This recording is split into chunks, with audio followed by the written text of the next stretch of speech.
அதிகமாயிடுச்சு அப்படின்னா அது வேஸ்ட் பண்ணாமல் இந்த மெத்தடில் ட்ரை பண்ணி பாருங்கள். நான் மீதமான சாதம் வந்து 1 கப் அளவுக்கு எடுத்திருக்கேன். அதை வந்து ஒரு மிக்ஸி ஜாருக்கு மாற்றிக்கலாங்க. மாற்றிட்டு 1 கப் அளவுக்கு வந்து நம்ம சாதம் எடுக்கிறோம் அப்படின்னா அது 1/4 கப் அளவுக்கு தண்ணி தேவைப்படும். அதையும் உள்ளே சேர்த்துட்டு இப்போ இதை நல்லா அரைச்சி எடுத்துக்கலாங்க. அரைச்சி எடுத்துட்டு நான் உங்ககிட்ட காமிக்கிறேன் பாருங்கள். இப்போ நல்லா நைஸாக அரைச்சி எடுத்தாச்சுங்க. அரைக்கும் போது இடையில தண்ணி எதுவும் சேர்க்க தேவையில்லை. நான் ஃபஸ்ட்டே சொன்ன மாதிரி 1 கப் அளவு சாதத்துக்கு வந்து 1/4 கப் அளவுக்கு தண்ணி எடுத்துட்டிங்க அப்படின்னா கரெக்டாக இருக்கும். ரொம்ப தண்ணி பதத்தில் இருக்கக்கூடாது, அதே சமயம் ரொம்ப கெட்டியாக இருக்கக்கூடாதுங்க. நெக்ஸ்ட் ஒரு பேன் வச்சு கொஞ்சமாக நெய் சேர்த்துக்கலாம்.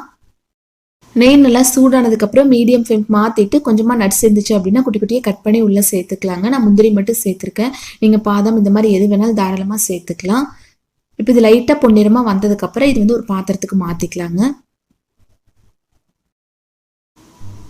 இனி வந்து நெய் எது நம்ம சேர்க்க தேவையில்லை. ஃபர்ஸ்ட் நெய் சேர்த்துருக்கோம் இல்லைங்களா, அதுவே கரெக்டாக இருக்கும். அதே நெய்லேயே பார்த்துட்டிங்க அப்படின்னா சாதத்தை அரைச்சி எடுத்து வச்சிருக்கோம் இல்லைங்களா, அது ஃபுல்லாக உள்ளே சேர்த்துக்கலாங்க. ஹை ஃப்ளேமில் வைக்க தேவையில்லை, மீடியம் ஃப்ளேமில் வச்சு இந்த மாதிரி அது ஃபுல்லாக உள்ளே சேர்த்துக்கலாம். சேர்த்துட்டு நல்லா இந்த மாதிரி கலந்து விட்டுட்டே இருக்கலாங்க. லைட்டாக தண்ணி பதத்தில் இருக்கிற மாதிரி இருக்குது இல்லைங்களா, ஒரு 5 to 10 நிமிஷம் நல்லா இந்த மாதிரி கைவிடாமல் கலந்து விட்டுட்டே இருந்தோம் அப்படின்னா கொஞ்சம் கெட்டியாகுங்க. பாருங்கள் இப்போ லைட்டாக கெட்டியாக இருக்குது இல்லைங்களா. இந்த ஸ்டேஜில் உங்களுக்கு கொஞ்சம் கலர்ஃபுல்லாக வேணும் அப்படின்னா ஃபுட் கலர் சேர்த்துக்கலாம். நான் எல்லோ ஃபுட் கலர் சேர்த்துருக்கேன். நீங்கள் வேண்டாம் அப்படின்னா இந்த மாதிரி ஒயிட் கலர்லேயே அப்படியே விட்டுடலாங்க. இப்போ அதையும் சேர்த்து நல்லா இந்த மாதிரி கலந்து விட்டுடலாம். நான் ஃபுட் கலர் பார்த்துட்டிங்க அப்படின்னா லைட்டாக தண்ணியில் மிக்ஸ் பண்ணி உள்ளே சேர்த்துருக்கேன்.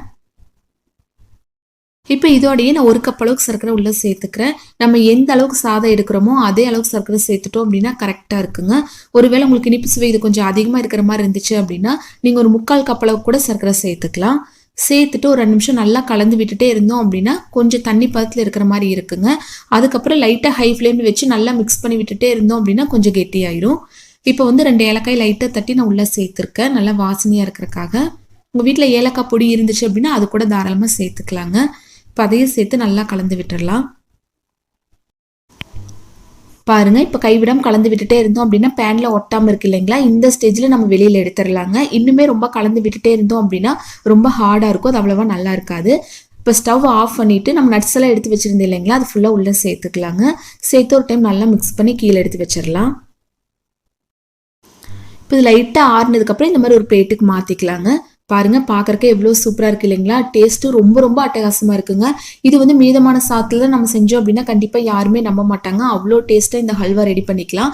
கண்டிப்பாக எல்லாருமே ட்ரை பண்ணி பார்த்துட்டு எப்படி வந்துச்சு அப்படின்னு உங்கள் ஃபீட்பேக் மறக்காமல் எங்களோட ஷேர் பண்ணுங்கள். இந்த மாதிரி மீதமான சாதத்தை வச்சு நிறைய ரெசிபிஸ் நம்ம சேனல் அப்லோட் பண்ணியிருக்கேன். நீங்கள் எதுவும் பார்க்கல அப்படின்னு எண்ட் ஸ்க்ரீனில் கொடுக்குறேன், செக் பண்ணி பாருங்கள். இந்த வீடியோ யூஸ்ஃபுல்லாக இருக்குன்னு நினச்சிங்க அப்படின்னா லைக் ஷேர் பண்ணி நம்ம சேனலை சப்போர்ட் பண்ணுங்கள். தேங்க்யூ.